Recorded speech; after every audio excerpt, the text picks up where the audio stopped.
It's the Kicking It with the Colonels podcast here, and thanks so much for joining us. So glad that you could join us. Whether you're watching, listening, or however you've got us tuned in, thanks so much. One of the things, and we'll get to our guest here in a minute, one of the things I love about this podcast is we get to go all over campus and shoot some incredible places. We're in a classroom right now, and that allows me to introduce to you Deverin Muff, Dr. Deverin Muff, out here today for the podcast. Deverin, thanks so much for joining us. Thanks for having me. I appreciate it. Well, you're from Strongsville, Ohio, former EKU basketball player, now turned professor. Did you ever think you'd be in this role of being a professor when you were on this campus as a student athlete? Absolutely not. No. Furthest thing from it. So I got dropped off on campus in June of 2010. I'm dating myself, so if my students are listening to this, please don't make fun of my age. But I got dropped off, and I actually didn't think I was going to finish undergrad. And I just kind of had this mentality to just keep trying until someone kicks me out. And so I was just going to keep trying and just turn in my homework and try the best, show up to class every day and see what happens. And, because we were here in the summer times, I ended up finishing undergrad early. My coaches came up to me and said, "Hey, you can start grad school." I'm like, grad school's for smart people. He's like, "Well, just try it. Just try it until someone kicks you out." And so I did that, and I ended up finishing my graduate school while I was playing basketball here as well. And then I got my first job actually at Eastern when I was young, 20s. And I met up another professor here, and he said, "Hey, have you ever thought about getting your doctorate?" I said, No. That's for really smart people. I can't do that." And then he sent me a godsend of a message. He just said, "Well, just try it till they kick you out." I said, "Well, there it is right there." And so that's what I did, and here I am. I'm sitting in front of students every day and teaching them. I'm glad nobody kicked you out. No, not yet. They haven't kicked me out yet. I haven't overstayed my welcome, thankfully. How would your students describe you as a professor? Or how would you want them to describe you, basically? Maybe a better question. Yeah, I think I'm someone who's fun and someone who likes to have conversation is how I think students learn best. There are different styles that the different professors have. My style is more conversational and try to get students more engaged and doing activities and get them up and moving. And so that's probably the way that they would describe me best, someone who's just relatable, conversational, and who's active and engaged with the students. So tell us a little bit about your department, what department you teach in, what courses you teach.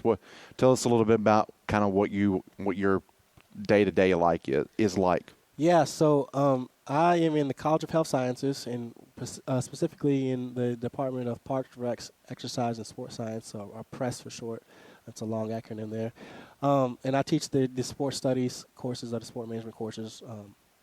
And so last semester I taught things like legal issues in sports and just like sports facilities. This semester, teaching the classes that I really, really love to teach is like sport communication and sports and society. So essentially what I do is we look at sports. I think is a microcosm of society. So what happens in sports most often trickles down to society. And so what I like to teach about is having students identify those things and how specifically student athletes, how they can use the transferable skills that they learned, or how some of the things in sports we can learn and make a better global society. That's incredible. Take me through like what a normal day is for you now. I know right now it's a little bit different. You just had another child. Congratulations on that, by the way. But what does a normal day look for you like now? So I think that's like the really cool thing about being a professor is because the job, like the days are so different from each other. But I get into my office, have office hours. That students come in, they can come visit and talk with me anytime. Come in, usually right before my class, I like to get prepared for my class, review what I'm teaching on that day, go over some things. I typically have my GA with me at the time, and actually our GA is a student athlete. Shout out to Sam Carter on the track team. So we have I usually help him do whatever assignments I have him doing at the time, get ready for the for the day there. Teach, get after teaching. Right now, since I'm a junior faculty or assistant professor, I'm doing a lot of research. So I do research on a lot of different things. Lately, it's been on athletic identity and life after sports for students, for student athletes. And so I've been doing a lot of research on that kind of stuff. And so work on publishing, trying to get grants, and just trying to help advance my career, honestly. Well, you were talking about earlier about that being for smart people. That's for smart people right there. Yeah, well, I figured that out later on, but yeah. What have you ever thought about now as your journey has kind of come full circle? Do you feel like it's come full circle for you just to being on this campus as a student, and then 10 years later you're now teaching at the same college or university you went to? Yeah, it's really weird. So the professor that I met on my visit was Dr. Wardell Johnson. And Dr. Wardell, he was like a mentor for me, my whole time I was here. But it's actually funny. Me and him actually didn't get along too well when I first got here. But as time went on, I matured, and we ended up having a great relationship. And now he's a coworker of mine, which is still kind of weird. He's always going to be Dr. Wardell to me. But when the job came open over here at EKU, I soon jumped in, and the first person to congratulate me when I got the job was Dr. Wardell. He called me and told me congratulations. And he said, "Yeah, you're the new me now." And so it is like full circle. I love it. I love the impact that I get to make on students. I've always had like a love for this university. Since the moment I got dropped off, I feel like I've grown up here in a lot of ways. And then 10 years later to come back and still make that impact on people who are going through that same journey that I went through, or students who may not be athletes as well, who are searching for something. What's their why or what they want to do in life. I get to help them with that too. So it's a full circle journey, but I'm just incredibly thankful to not only the people at the university, but like the university as a whole, just to be here. Now, some of your students may not know, but you were a part of a lot of wins during the basketball program as well. When you look at your playing career, what do you remember most about your time as a student athlete on the men's basketball team? That's actually funny. I'm in a group text message with a lot of my old teammates, and we talk about this quite a bit, like what do we remember most. A lot of the stories end up happening from like our road trips, going on the road, being in the hotels. Like those are things that I remember most about, some of the most favorite things that we did, from even going to the NCAA tournament, being treated like rock stars for a couple of days there. Those are really cool. But the memories with the teammates, just getting to know people from all over the country. I mean, I've had teammates from overseas and teammates from different states that I had never been to, but now they're literally like family to me. Winning the 2014 OVC tournament and playing in the NCAA tournament, that experience had to be just, I'm sure, a dream come true to you. What was that experience like? Yeah, so a lot of my decision to come to a school like EKU, which is, I think it's fair to say it's a mid-major, was to go to the NCAA tournament in that kind of capacity. I loved Kentucky because it's a basketball state. People here are very knowledgeable about it. I knew these were people who were very starved to get to one, and especially a lot of times being in basketball. You can be overshadowed by the school a couple miles north of us. But going to the NCAA tournament, and I think overall just knowing how much it meant to the people of Richmond. There's people who still come up to me now and tell me how much that meant to them. I mean, heck, it's kind of weird, but I had students who say that they still have my autograph from when I was a player here. So that was just a cool time. But what I tell the athletes that I see all the time is how you treat Richmond. If you put your effort in, if you show the same love and care that that's deserved of the city, they'll show it back to you. And that team and that time I think is just remembered by just the love and support of the community. And speaking on that experience, a lot of teams go to the NCAA tournament, and that's certainly a privilege. But in that game, you hung right with Kansas. Yeah. That was an opportunity I never will forget.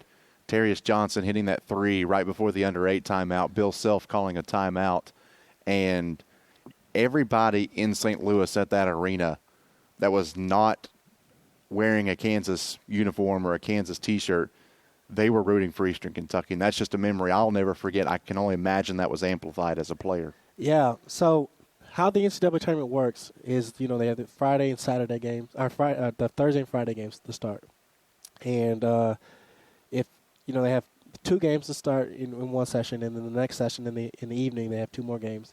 So we were the second game of the first session, and that day I was on that road trip. I was rooming with Glenn Cozy, great guy, great athlete, and we were watching ESPN, and they asked Dickie V. They said, "Who do you think can be an upset today?" And he said, "Eastern Kentucky over Kansas." And we both looked at each other like, "What?" Like, no, it's a huge task. And Glenn looked at me because he was a senior at the time, and I was a junior on the court. He said, "I'm just going to shoot, and I'm just going to see what happens. And I'm just going to shoot it, and just whatever happens, happens." Shoot or shoot. Yeah, and so that's what he did. And so we go out to the game. The game ends right before us playing Kansas. That year it was Andrew Wiggins was the number 1 pick. And then they actually had Embiid, and thank goodness he didn't play that game. So that's probably why it was a lot closer. Yeah. But Glenn, he went out and he had himself a game. He shot the ball like he said he was going to do, and it was actually really close. We held a lead for a pretty long time in that game before they just we ended up falling short. But it was a good memory. We almost had him, and one day one of our teams are going to get him. For sure. And I remember being there, and just we had made our plans, and then our plans were one day plan. And then when it got about the under 8, we were like, oh, we need to maybe extend this plan a little bit, extend our trip a little bit. And that's certainly a good problem to have. But can you believe it's been almost 10 years now? Oh, you're making me feel old, man. Hey, I'm right there with you. Yeah. It's no, I can't. It's kind of crazy. So my wife, she went to EKU later as an older adult, and she still doesn't understand how good those teams were at the time. And so she's like, "So your teams were pretty good?" I was like, "Yeah, we hung in there with some of the best teams in the country." And so she was so that's just a little funny memory. But yeah, 10 years, it's gone by quick. It's weird to be in the classroom and talk about it because my students have no idea either about what happened around that time, who the people were at the time. But time flies, man. Now, your head coach was Jeff Neubauer. What was it like playing for him? Oh, man. So very orderly. Coach Neubauer is a guy who likes order. He likes things to be very structured, and he made sure that we were prepared for every game that we showed up to. So there was never a game that we were really surprised by what the other team was doing. He was really good at that. Amazing X and O's guy too. So that was he was probably one of the smartest people I know when it comes to just his general knowledge of basketball and how to put people in the right positions. And over your years, you played with a lot of great teammates. Are you still able to stay in contact with any of those? Who do you stay in contact with? Yeah. So I keep up with Ryan a lot. Ryan Parsons, Tommy Matthews. I talk to him all the time. Tommy was a big energy guy, and we're in a big group text message. So a lot of the people from that 14 team, we're all in a group text message with each other, and we still communicate. So Terrius, Robbie, all those guys, and some of the coaches are still involved in that too. And have you had a chance to watch this current team? Yeah, they're loads of fun too. Yeah. I have.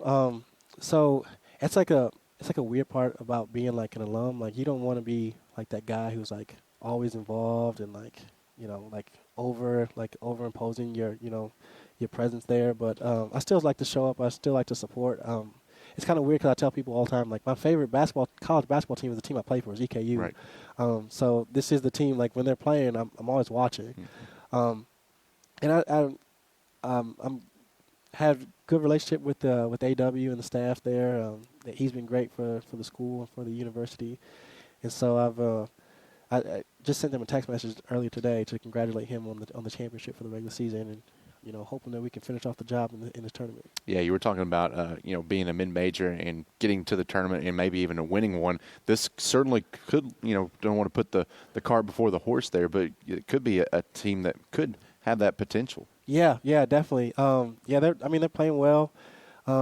Defensively, Cozart, I love watching his effort and energy. I actually knew him like 10 years ago when I was here, so it's kind of crazy to see him and then see another local guy like Mike coming here and Tanner, and they're doing really well, and a couple other guys who are starting to pick up and play really well. They started to pick it up in the second half of the season, and hopefully we can keep this momentum going.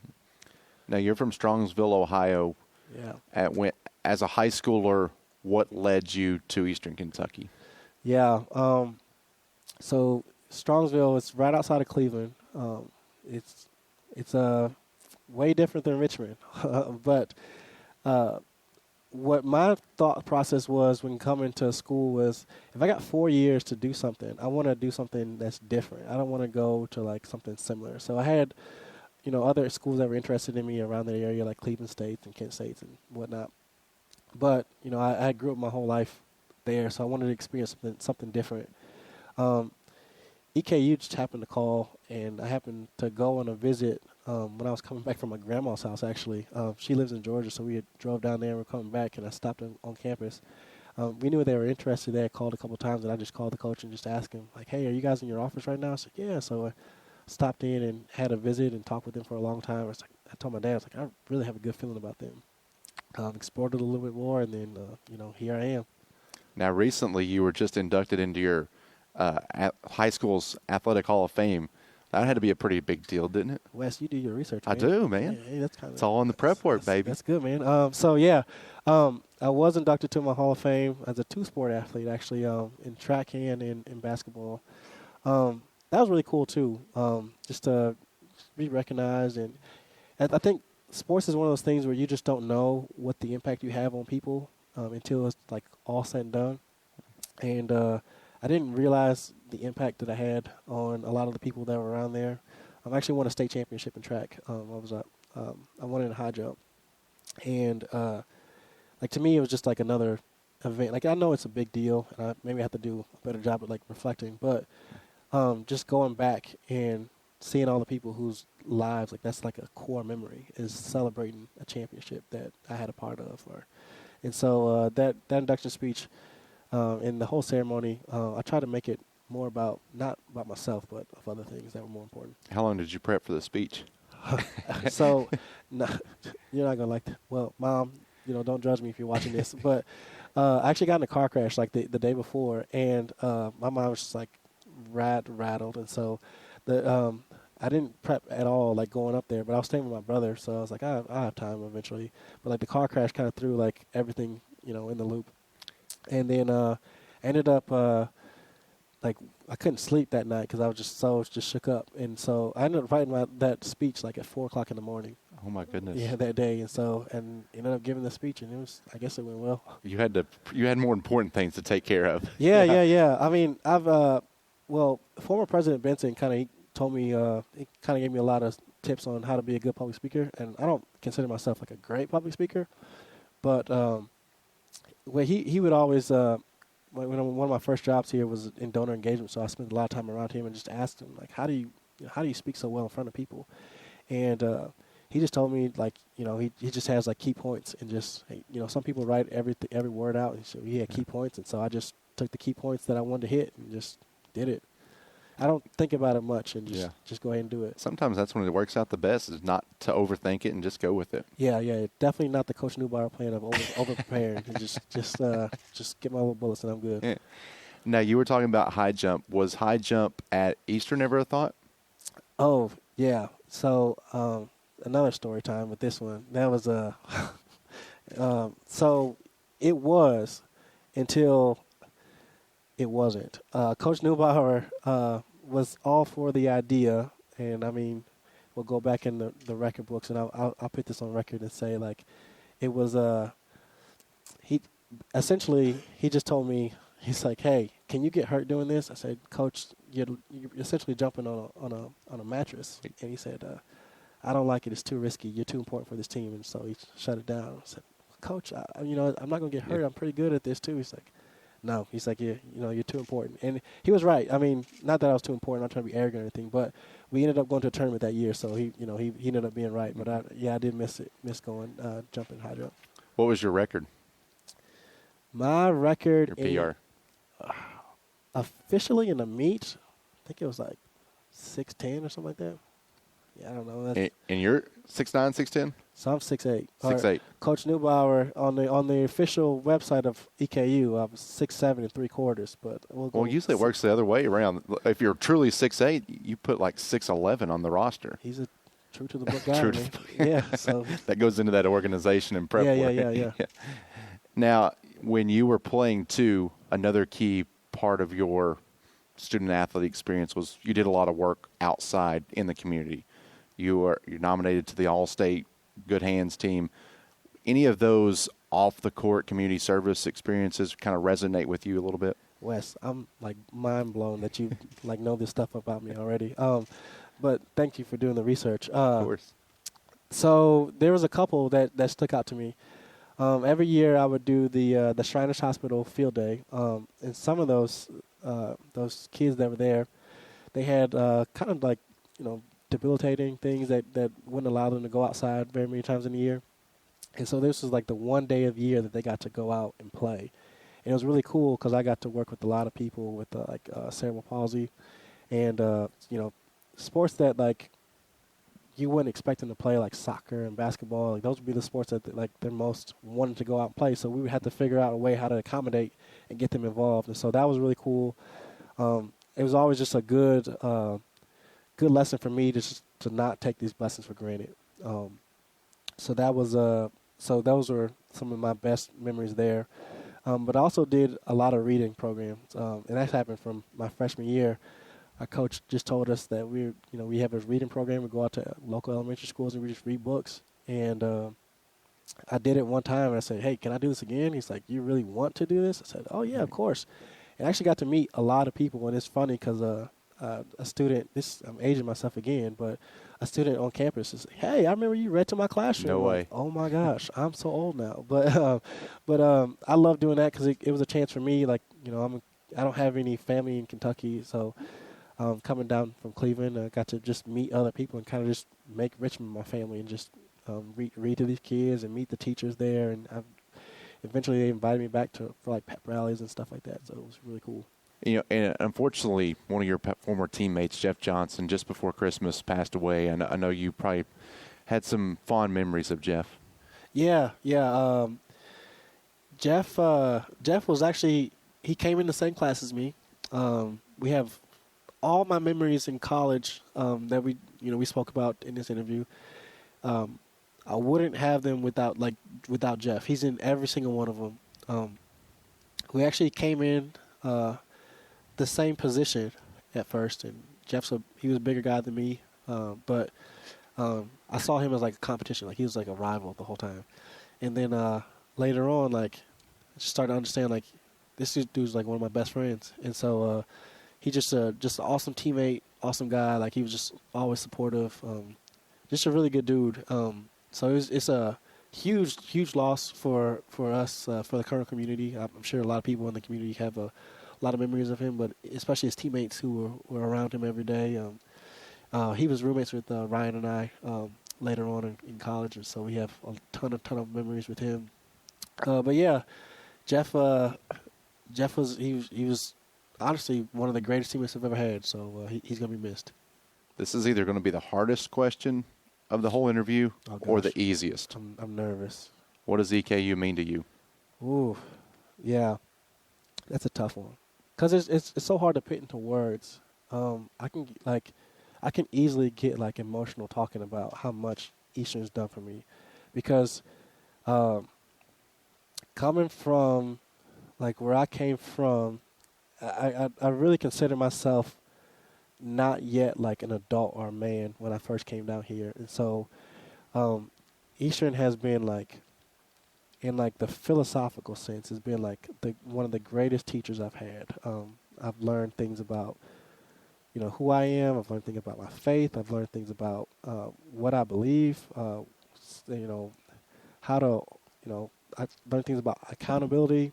A lot of who I am today can be attributed to the people that here at Eastern, and so I see people that I met that I knew when I was 18 years old walking on campus, and I am quick to tell them I owe you everything, because I wouldn't be the man who I am today if it wasn't for you all helping me out, even from like the police officers who might have like guided me through the way, from support staff that we had in the Brasky Center, or even some of the professors that I had. I think Eastern is just really, I don't know. It's been a great teacher to me. I'll always hold this place into some kind of reverence because of all the lessons that I've learned, life lessons that I learned. My dad, he dropped me off on campus when I was a freshman, and he said, "Make sure you leave this place better than when you found it." And I can't say that I left the place the first time better than I found it, or that I can ever do that, because they've taught me so much. But I can say that confidently that Eastern's made me better than when they found me. For sure. And now you're giving that back to these kids now, and I think that's just incredible. You're doing an outstanding job. Oh, thank you. I appreciate it. All right, so now we got this wheel beside you here. I know you've been studying that up a little bit. Okay. There's lots of good things on here. You want to give that a spin here? Am I allowed to move this a little bit? Yeah, go for it. All right, here we go. Please don't give me karaoke. What we didn't tell him is it was rigged. Favorite sport memory? Favorite sports memory. Yeah. Obviously, the NCAA tournament. Yeah, that was it. Because that week, you just get treated like a rock star. Police escorts, yeah, all the things. Police escorts, people cheering for you. L.A. Times interviewed me. All the way out there in California. I was on the NCAA website. The Yahoo Sports interviewed me, and so all these different things. And so from the pregame practices that you do, and all the interviewers coming in and asking you all sorts of goofy questions, fun questions, serious questions, whatever, you get treated like that. And then the way that we played, I think I would have thought differently if it was just like a blowout. We had been so close to winning one of those big games for years since at Eastern, and I thought, we really thought that was going to be the day. Actually, going into Selection Sunday, we knew they kind of give you no one knows, so like that is the true reaction when you see Selection Sunday, but you have like an idea of like, we're probably going to be seated around here. Like, there's phone calls around there. Coaches kind of tell you, like, this is where they see us being seated at. This is where we could be. I think it was like, I think the other teams were like Duke I think they had Jabari Parker that year. And I think the other one was like Michigan, who ended up winning the national championship that year. And then it was Kansas. And so we knew that Kansas was probably our best option of those teams. And we gave it our all, and we, unfortunately fell short. But it was just an awesome memory. And there was a watch party there for Selection Sunday. What was that like to see Eastern Kentucky across that screen? Oh, a dream come true. Just a lifelong dream come true. Yeah, because it's something that, like, when you first get here, you like dream of. And so when I was growing up, you had the NCAA basketball games, and so you create yourself and whatever. And so as soon as I committed to Eastern, I was like, I'm taking them to the championship, man. And so created the team, and then see it on the video game, and then like years later to see it like in real life, you're like, wow, this is really cool.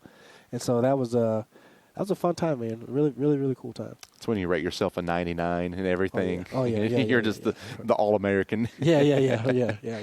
And when you go to, what some people may not know is when you go, you have a big open practice too. Yes. So there were thousands of people there to watch a practice. Yeah. So there's two practices. There's a private practice and there's a public practice. Private practice is just like normal, like what would you do here in Richmond. And then the public practice is literally just shoot around and just, have fun with it. I mean, you may do some kind of, some small drills, but you're really there for everyone taking pictures and this for the memories and whatnot. So, I was surprised. You come from McBrayer Arena, or it does have it has a different name now. It's like Baptist Health Arena. Baptist Health Arena. Sorry, it was McBrayer when I was. Again, I'm dating myself. But you go from there, and we had really good crowds when I was playing here. And then you go to this huge hockey stadium of all these seats there, and people are there to watch a practice. It was really cool to see. Just a cool experience that I'm just going to cherish forever. Something Allen Iverson wouldn't be a part of. No, we're talking about practice, man. Deverin, thanks so much, man. Yeah.